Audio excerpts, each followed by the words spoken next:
Bien, muchas gracias, gracias por la información y yo quiero agradecer y bueno, por supuesto que se contacte con nosotros a la contadora Virginia Ríos Hernández. Ella es integrante de la Comisión Técnica de Investigación Fiscal del Colegio de Contadores Públicos de México. Y bueno, pues, contadora, hoy vamos a platicar de un tema que evidentemente a todos nos interesa. Recientemente, bueno, pues ya para este año hubo un aumento al salario mínimo, pero pues puede haber algunas ventajas para muchos, otras desventajas, y bueno, aquí platíquenos un poquito al respecto de ello para ir entendiendo cuál es esta circunstancia que en un principio parecería que bueno que está aumentando el salario, pero con eso conlleva también otro tipo de situaciones. ¿Cómo está? Muy buenos días. Bien, muchas gracias por la invitación, Javier. Aquí, pues, realmente,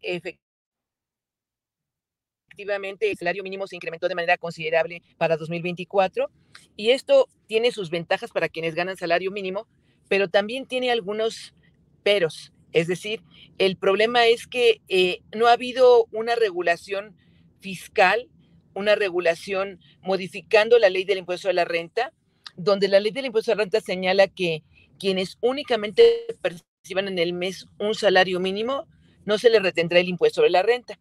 Pero si recibe un peso más o 10 pesos más, la cantidad que sea, ya no recibió únicamente un salario mínimo y entonces tendría que retenérsele el impuesto.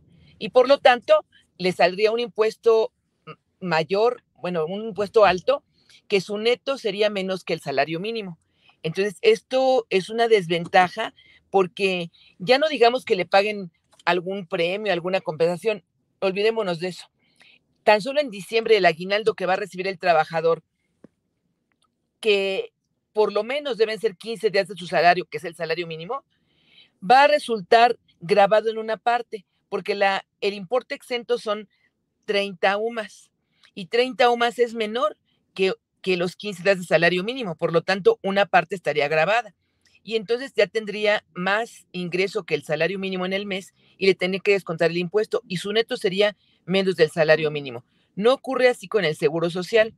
El Seguro Social sí dice en su ley, en el artículo 36, que los trabajadores cuya cuota diaria sea salario mínimo no van a pagar ninguna cuota de Seguro Social, sino que el patrón va a absorber totalmente las cuotas.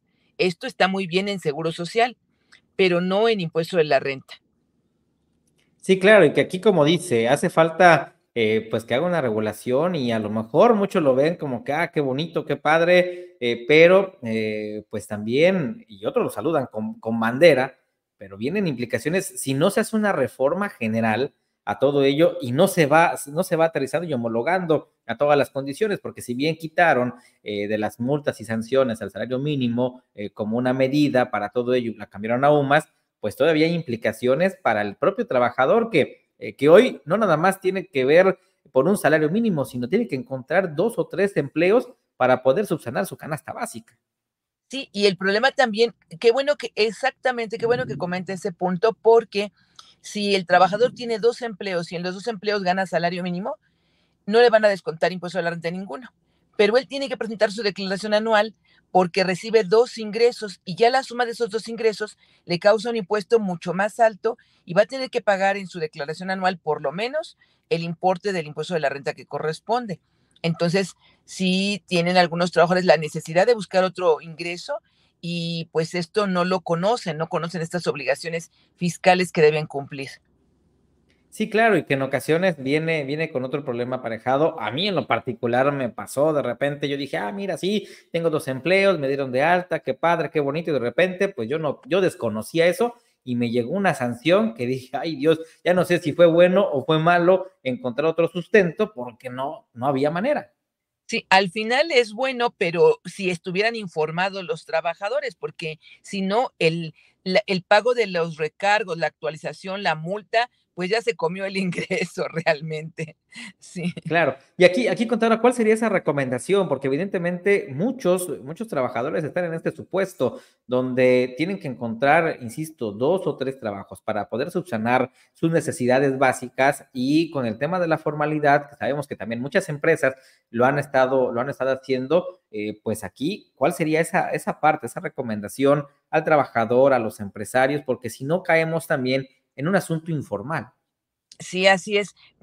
Yo creo que lo que debe hacerse es por parte de los trabajadores, por parte de los empleadores, por parte del sector social, como cámaras, agrupaciones, colegios de profesionistas, como nuestro Colegio de Contadores Públicos, debemos insistirle al SAT de que emita reglas, porque además los demás trabajadores que no ganan salario mínimo también se están viendo afectados, ya que su ingreso, que es un poco mayor que el salario mínimo, ya paga un impuesto muy alto, porque el subsidio para el empleo prácticamente dejó de ser benéfico para los trabajadores. Entonces debemos insistir en que el SAT debe manejar otros procedimientos o actualizar la tabla del subsidio para el empleo o dejar como exento el salario mínimo y restarlo de la percepción total o hacer una mecánica para que solamente se pague por el excedente del salario mínimo o que se acredite el impuesto que correspondería a un salario mínimo, pero que esto lo modifique el SAT y lo dé a conocer a través de los medios para todo mundo y también los empleadores pues lo darían a conocer a los trabajadores. Pero si el SAT no hace nada, pues entonces estamos en la incertidumbre porque el patrón tiene la responsabilidad de descontar al trabajador que gana un peso más de salario mínimo, le tiene que descontar el impuesto de la renta correspondiente. No, y aquí, pues ahí está el llamado, ya yo di una propuesta, contador, y ojalá aquellos que hoy están buscando justamente estar en el Congreso, pues la tomen, porque al final del día, ese es un apoyo real para el tema de los trabajadores, no nada más decir, bueno, sí aumentamos el salario y a lo mejor nos puede ir muy bien, pero con ese tipo de implicaciones fiscales, que no hay que tenerle miedo tampoco al fisco, ni al SAT, al No, contrario, hay que saberlo claro, llevar, porque muchos de repente dices, ay, no, viene Hacienda, viene, hay mecanismos y hay cosas que podemos hacer incluso para que nos beneficiemos, pero hay que a- conocerlo. así es. Hay que tener un poco más de cultura fiscal, pero desde el jardín de niños empezar. Sí, Sí, sin duda alguna, por eso es importante a través de esos jueves financieros irle dando estos tips, estas recomendaciones a la gente, a la población, para que se pueda informar, porque es cierto, a veces nos enseña solamente las matemáticas, sumas, restas, divisiones y lo que más, pero en el tema fiscal, el cómo llegar a nuestro día a día, de repente lo topamos hasta que no estamos justamente enfrente de un problema. efectivamente, efectivamente.